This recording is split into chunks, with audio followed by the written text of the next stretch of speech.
계시록 1장 1절부터 8절까지 같이 들어보겠습니다. 시작. 예수 그리스도의 계시라는 하나님이 그에게 주사 반드시 속히 되기를 그 종들에게 보이시려고 그 천사를 그 종 요한에게 보내어 지시하신 것이라. 요한은 하나님의 말씀과 예수 그리스도의 증거 자기의 본 것을 다 증거해야 합니다. 이 연의 말씀을 믿는 자와 자들과 그 가운데 그런 것을 지키는 자들이 복이 있나니 때가 가까웁니다. 요한은 아시아에 있는 7교회에게 편지하노니 이제도 계시고 전에도 계시고 장차 오실 이와 그 보좌 앞에 7명과 또 충성된 증인으로 죽을 자들 가운데서 먼저 나시고 땅의 임금들의 머리 위에 계신 예수 그리스도로 말미암아 은혜와 평강이 너희에게 있기를 원하노라. 우리를 사랑하사 그의 피로 우리 죄소를 해방하시고 그 아버지 하나님의 우리를 나라와 제사장으로 삼으신 그에게 영광과 능력이 세세토록 있기를 원하노라. 아멘. 볼지어다 구름 타고 오시리라. 각 이름이 그를 보겠고 그를 치는 자도 볼 터이요 땅에 있는 모든 족속이 그를 인하여 애국하리니 그리하리라. 아멘. 주 하나님이 가사대 난 알파 오메가 이제도 있고 전에 있었고 장차 전능자라 하시더라. 오늘부터는 요한계시록 말씀을 나누면서 사실은 요한계시록 말씀을 그동안 나누지 않은 것은 아니지만 이렇게 챕터 이렇게 전체를 이렇게 나누는 것은 저희 교로서도 처음 있는 일이에요. 근데 저뿐만 아니라 사실 요한계시록을 목회자들이 설교한다는 것은 참 부담스러운 게 있습니다. 그래서 왜냐하면 요한계시록은 가장 논란에 있는 또 우리가 묵시록이라고 얘기를 하지만 또 그래서 그 교단마다 좀 도리적으로 또 해석의 차이가 심하고 또 잘못 설교하게 되어지면 코에 가면 코걸이, 귀에 가면 귀걸이처럼 이단에 휩쓸 수 있는 이 설교가 진짜 계시록 설교입니다. 그래서 제가 사실은 제가 좀 더 이 계시록 말씀을 미리 좀 준비하면서 계속 계시록 말씀을 매일 묵상했어요. 사실 묵상하면서 이제 하나님이 사실은 이걸 오후 예배 때 하려고 준비를 했었어요. 근데 하나님이 갑자기 성령께서 그 마음 주는 거예요. 이거를 오전 예배로 하라는 말씀을 이렇게 또 마음 주셔서 어떻게 저녁 때 어떻게 오후에 갑자기 이렇게 바꾸게 되었습니다.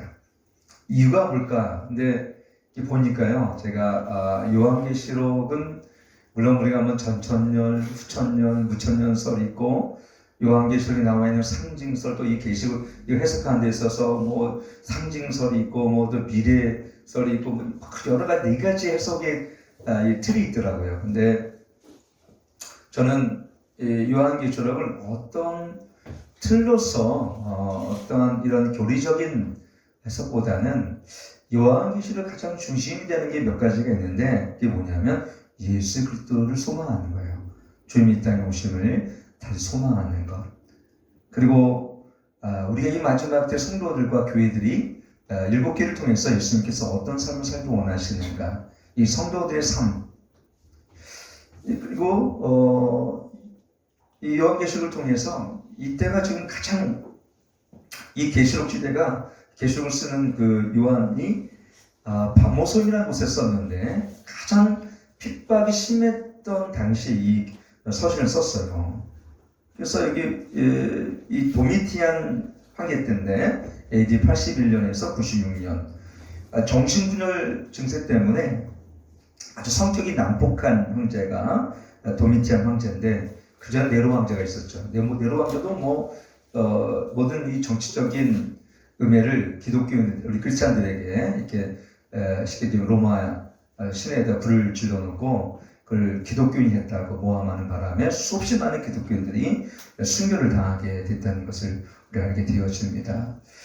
그러면서 오늘 도미티안 황제 역시 마찬가지예요. 이러한 정신분열 증세 때문에 성격이 난폭일 뿐만 아니라 이 황제 숭배 사상을 내세워서 자기 자신을 정말 주와 신으로 경배하라고 이 명령을 내렸던 왕이 누구였냐면 바로 도미티안 황제입니다. 아마 지금 이 북한의 김일성하고 똑같지 않을까 생각이 되어집니다. 자기를 태양신이라고 숭배하고, 사실 북한은 공산주의가 아닙니다. 공산주의에서도 이단합니다. 거기는 김일성을 숭배하는, 보면 사이비 집단과 같은 데가 북한 공산당이죠. 그래서 거기는 김일성 외에는, 또 김정은 외에는 어떻게 되냐면 다른 신을 숭배하지 못하도록, 우리가 보면은 거기는 어떤 기독교 교회가 전혀 없습니다. 뭐 한 교회가 한두 개가 있지만 그거는 뭐 정치적인 목적을 위해 세워진 교회들이고, 어쨌든 도미티안 황제 때 이렇게 그리스도인들이 순교를 당하고 이에 반대하는 그리스도인들이 각지에 유배를 갔던 시대가 바로 이 요한계시록을 썼던 시대였고, 사도 요한도 이 반모섬에서 그 당시 유배되었던 것을 이렇게 보게 되어집니다. 그래서 이 계시록 1장 9절에 보게 되어진 거, 이건 말씀이 있죠. 거기 1장 9절에 보면 같이 읽겠습니다. 시작. 나 요한은 너희 형제여 예수의 환난과 나라와 참음에 동참하는 자라. 하나님의 말씀과 예수의 증거를 인하여 반모란 섬에 있었더니, 그렇죠? 예수님의 증거를 인하여 그 핍박으로 말미암아 이 반모섬이라는 곳에 유배되었다는 것을 이렇게 보게 되어집니다. 이 반모섬은요, 뭐랄까, 그 당시에는 어떤 그 험악하기도 했지만 아마 대리석 채석장으로 있었던 것 같고, 고된 노역들이 유배된 특히 그리스도인들에게 행했던 것들이 바로 이 반모섬이었다는 것을 이렇게 보게 되었습니다. 어떻게 보면은 참 그 나이 많은 80 이상 된 고령된 사도 요한이 마지막 요생을, 다른 전 제자들은 다 순교를 이미 했죠. 근데 마지막까지 순교를 당하지 않고 아까 얘기했던 도미티안 황제 때에 이 반모섬의 유배됨을 통하여 하나님 이 천사를 통해서 요한계시록을 이전 기록하게 하셨던 것을 이렇게 보게 되어집니다.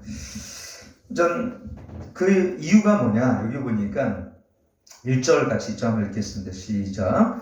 예수 그리스도의 계시라. 이는 하나님 그에게 주사 반드시 속히 될 일을 그 종들에게 보이시려고 그 천사를 그 종 요한에게 보내주신 것이다. 여기 보니까는 반드시 속히 될 일을 그 종들에게 보이시려고 그 천사를 그 종 요한에게 보내어 지시하신 것이라 이렇게 기록하고 있습니다.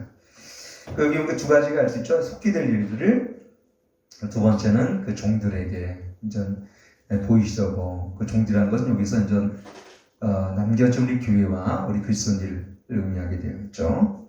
천사를 보내서 특히 요한에게 보내어 이것을 기록하라고 말씀하셨습니다.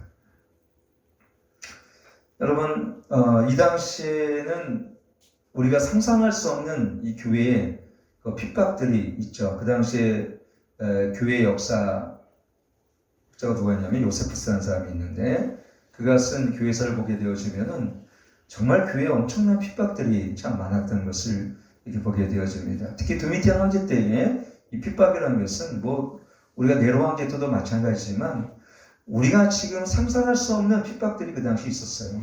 정말 눈으로 볼 수 없는 그런 콜로세움 경기장에서 사자, 표범, 밥이 되어지고 찢김을 당하고 화형을 처음을 당하고 십자가에 우리에게 처형을 당하는 이런 일들은 비일비재했습니다.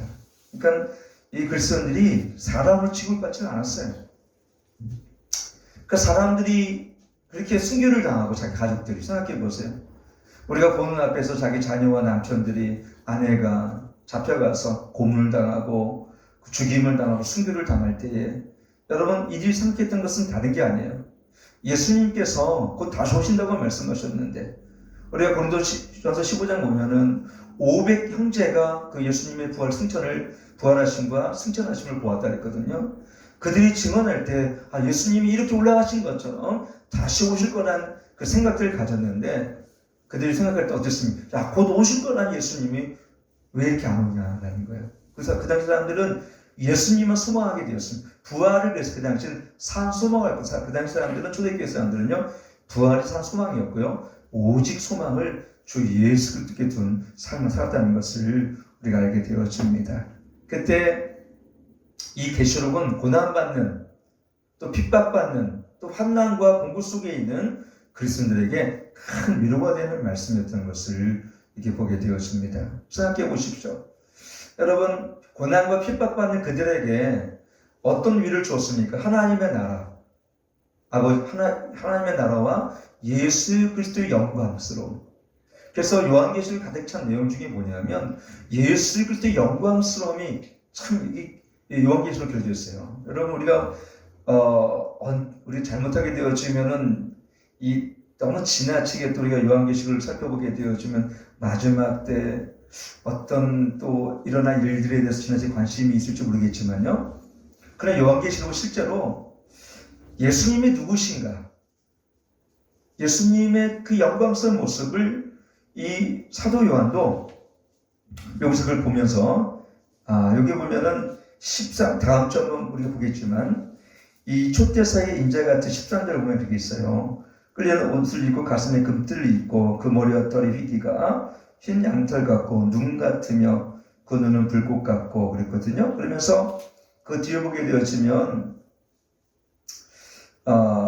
이 17절 보니까 내가 볼 때 그 발 앞에 엎드려 죽은 자같이 되매 그가 오른손을 내게 얹고 가라사대 두려워 말라 난 처음이요 나중이니 이랬습니다. 여러분, 우리가 이 사도 요한이 누굽니까? 이 애제자 중에 하나 사람이 누구였냐면은 바로 사도 요한이었어요. 베드로, 야고보, 그 다음에 이 사도 요한. 예수님 품 안에 잠들기도 했고 누구보다도 여러분 잘 알겠지만 정말 예수님을 사랑했고 예수님도 사도 요한을 특히 사랑했고 그 어머니를 이 사도 요한에게 부탁할 정도로 참 애제자였어요. 이런 요한이 어떻게 보면은 예수님이 인간의 모습이 이 땅에 계실 때 성육신이 하셨을 때의 공생의 기간 중에는 정말 예수님과 편안하게 지내고, 그렇죠? 예수님과 친구처럼 지내고, 또는 랍비처럼, 선생처럼, 어쩌면은 뭐 인생의 선배처럼 이렇게 지냈던 그 분 앞에 사도 요한이 납작 엎드렸다는 건 어떤 것입니까? 지금 이 땅에 오셨던 예수님의 모습과 하늘의 보좌에 계신, 또 하늘에 계신 그 영광스러운 예수님의 모습과는 천지 차이가 난다는 것을 여기서 우리가 보게 되어집니다. 저는 가끔 묵상하면서 저는 우리가 요한계시를 보게 되면서 보면서 복음서에 있던 우리의 복음의 중심이 되었던 예수님, 십자가 달려 죽으시고 흠말만 것도 없다 했거든요. 이사 53장에 보면은 보암직함도 없고 흠말만 것도 없는 예수님, 유대인의 모습으로 이 땅에 오셔서 인간의 몸으로 이 땅에 오셔서 우리와 같은 육신을 입으셨던 예수님, 누가 봐도 그렇기 때문에 유대인들은 예수님이 이 땅에 오셨을 때 메시아라고 인정하지 않았다는 거예요. 왜냐하면 메시아라고 인정할 만한 어떤 것도 보여지지가 않았기 때문에 그렇습니다. 그 모습에서 보면 왕관을 쓰신 것도 아니고 백마를 타신 것도 아니시고 그분이 이 땅에 오실 때 왕의 궁전으로 오신 것도 아니시고 오히려 말구유로 이 땅에 오셨기 때문에 그분이 너무나 겸손하셔서 이 땅에 살아갔던 그 모습을 보며 어떻게 나사렛에 서서 그리고 베들레헴에 태어나신 그분이 우리가 기다리던 메시아가 될 수 있느냐, 그들은 다 의문점을 가졌기 때문에 예수님을 메시아로 인정하지 않았습니다. 그런데 오늘 어떻습니까? 사도 요한이 그렇게 함께 있었던 예수님과 친했던 예수님이 하늘에 계신 예수님을 보았을 때에 납작 엎드려 죽게 되었을 만큼 예수님은 완전히 부활의 몸을 입으신 변형된 몸을 입고 계셨다는 것을, 그 영광스러운 그런 모습을 입고 계셨다는 것을 여기서 보게 되어집니다. 물론 예수님은 그때마다 좀 다른 모습으로 이렇게 나타나신 것 같아요. 제가 볼 때는 만났던 사람들 얘기를 들어보면 어떤 사람은 흰 옷으로 정말 찬란한 그 어떤 빛이 임하는 그런 옷을 입고 있었다는 모습도 그런 사람도 있는 반면에 또 예수님은 머리에 황금 면류관을 쓰시고 또 정말 왕의 모습으로 이렇게 나타나셨다는 사람도 있고, 그러니까 저도 그럴 것 같아요. 예수님은 다양한 모습으로 이렇게 오시는 것 같아요. 그리고 아마 그러나 분명히 예수님 모습 중에서 변화되지 않는 모습이 뭐냐면 이 손에 못자국, 발에 못자국만큼은 그분이 하나님의 영광으로 변화될지라도 그 모습은 그대로 있으신 것 같다는 걸 제가 보게 되어집니다. 그래서 오늘 이 말씀 보게 되어지면 온통 계시록은요 예수 그리스도 그분이 누구신가. 그래서 모든 것의 근원이신 예수 그리스도를 집중하고, 그리고 또 이 계시록은 사도 요한은 예수님을 우리가 다양한 모습으로 다양한 예수님을 그분이 어떤 분인지를 이 성경은 계시록은 기록하고 있다는 것을 이렇게 보게 되어집니다. 그래서 여기 보니까는 2절 보니까 요한은 하나님의 말씀과 예수 그리스도의 증거가 자기 본 것을 증거하느니라. 3절 같이 읽겠습니다. 시작. 이 연의 말씀을 읽는 자와 듣는 자들과 그 가운데 기록한 걸 지키는 자들이 복이 있나니 때가 가까웁니다. 예.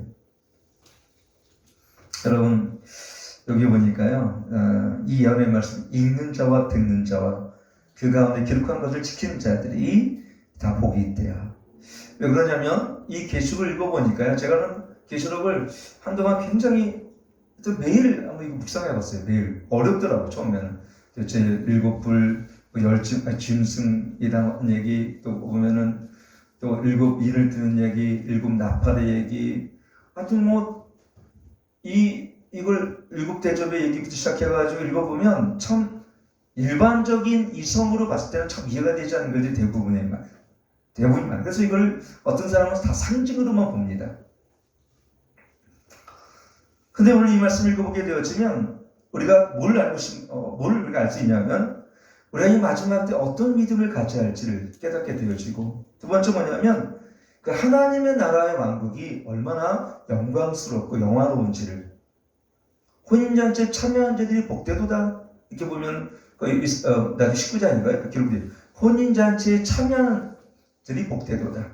21장은 새 땅을 바라보며 이 생명책에 기록된 자들이 어떤 영원의 안식을 누리고 고통도 없고 사망이 없는 땅을 유업으로 받는지, 그리고 실제적인 하나님의 나라에 대한 이 입체적인 도면처럼 청보석과 옥보석과 황보석과 녹보석 이런 보석과 금으로 꾸며진 우리 하나님의 나라 천국을 우리가 거기에 이렇게 그려져 있는 것을 이렇게 보게 되어집니다.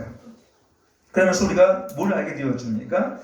여러분, 저는 이때 고난받고 어려움을 겪는, 대단히 고난받는 저 순교의 그 고난 앞에서 이 계시록을 읽는 자들은 어떤 마음이었을까요? 정말 우리가 죽어도 우리가 이런 나라를 가는구나. 하나님의 나라가 우리 안에 기다리는구나.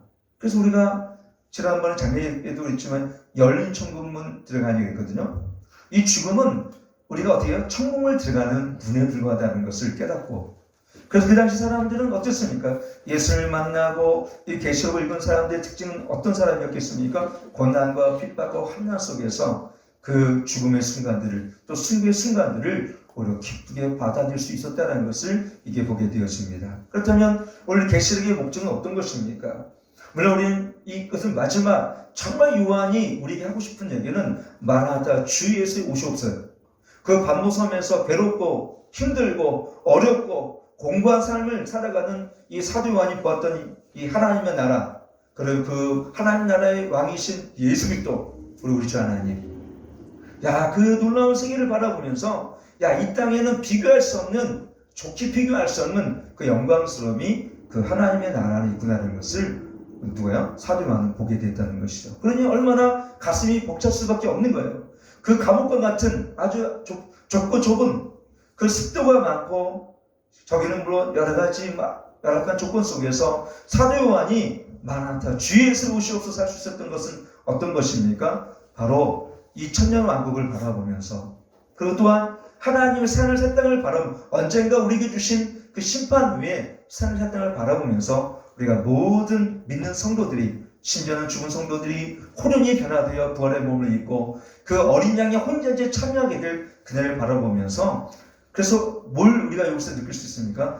요한계시록은 고난과 어려움과 핍박을 받는 자들에게는 정말 위로의 하나님의 말씀이고, 두 번째, 그들에게 주어진 하나님의 나라, 이것은 정말 우리가 바라봐야 할 소망이구나 하는 것을 이 말씀 통해서 깨닫게 되어집니다.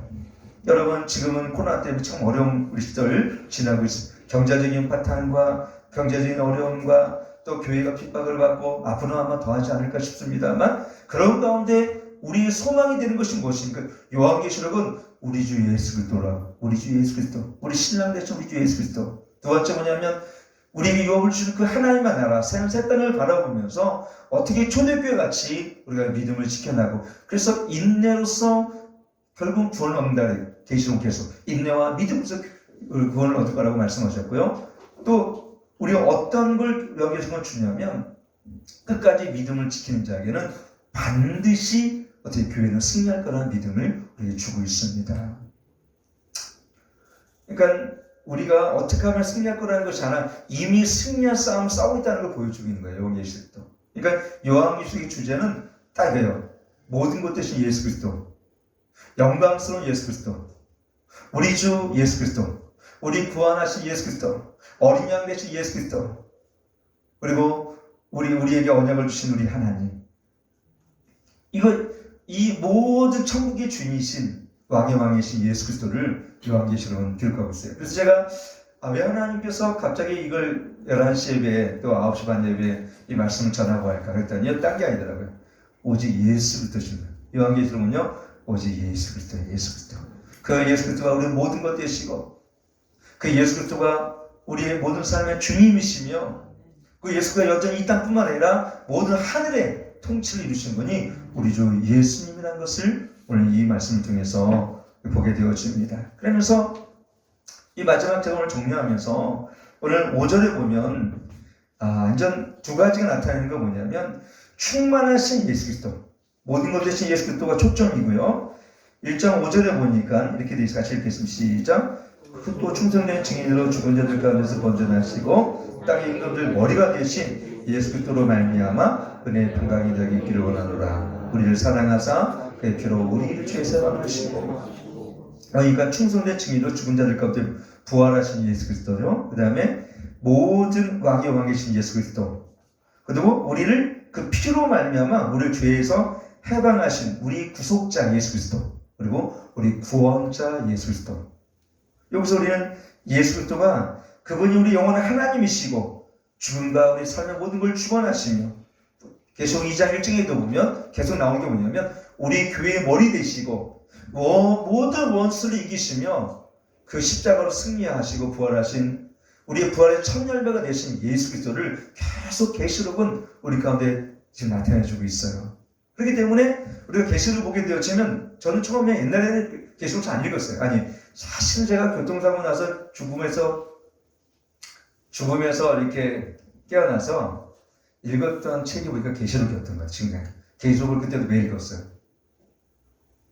근데 그때는 전혀 이해할 수가 없었어요. 매일 읽었는데 이게 무슨 뜻인지 몰랐어요.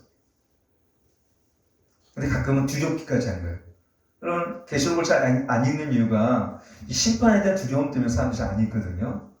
근데 그거는 잘못 이해한 거예요. 계시록은 우리에게 소망을 준 책입니다. 계시록은 예수 그리스도 주 되심과 모든 것의 근원 되신, 또 모든 것의 주님이신, 모든 왕의 왕이신 예수 그리스도를 기록하고 있고요. 또 우리에게 어떤 하나님의 생명의 유업을 주실 것인지, 하늘의 면류관을 주실 것인지를 기록하고 있는 책이, 그러니까 복음의 은혜로 말미암아 주어진 그 해방이 이 땅에 주어진 거라면, 그 복음의 은혜로 말미암아 주어진 하나님의 나라가 어떤 곳인지, 그리고 그 나라에서 우리가 어떤 삶을 살 것인지를 보여주는 책이 계시록이기 때문에, 지금 아마 이 시대에 우리가 살아갈 때 우리는 언제 오실지, 어떻게 오실지 관심 갖기보다는 그분이 누구신지, 우리가 그 땅에 승리한 삶을 살아갈 때 우리가 어떤 삶을 살 것인지를 더 우리의 초점을 맞추는 저와 여러분 되기를 축원합니다. 여러분, 저는 마지막 이 보면은 결국은 여기 보면 그분은 우리를 위해서 피로 우리 죄에서 해방하셨다라는 것이죠. 그 속죄가 결국은 예수 그리스도의 속죄로 말미암아 하나님의 진노를 가라앉히고 하나님의 공의를 만족시키셨으며, 그로 말미암아 어떻게요? 우리가 그 속죄의 결과로 말미암아 우리의 죄를 씻어주시고 우리를 하나님의 거룩한 자녀로 삼아주셨는데, 그래서 그 속죄의 결과로 말미암아 오늘 요한계시록 읽을 때 우리의 마음의 자유함과 그 해방의 기쁨과 그리고 요한계시록 세상을 살다는 소망하며 살아가는 자가 될 수 있었다는 것을 오늘 1장은 그렇게 기록하고 있는 것을 이렇게 보게 되어집니다. 여러분, 우리가 이 죽음의 순간이든 고난의 순간이든 핍박이든 이 땅을 살아가면서 사실은 여러 가지로 어려운 순간을 맞이할 때 두 가지를 기억하는 것은 뭐냐면 그 죄에서 나를 해방하셨고 그러한 하나님의 복음의 능력이 우리에게 주어진 하나님의 나라, 그 새하늘 새 땅이라는 것이 얼마나 위대한 영광스러운 것인지.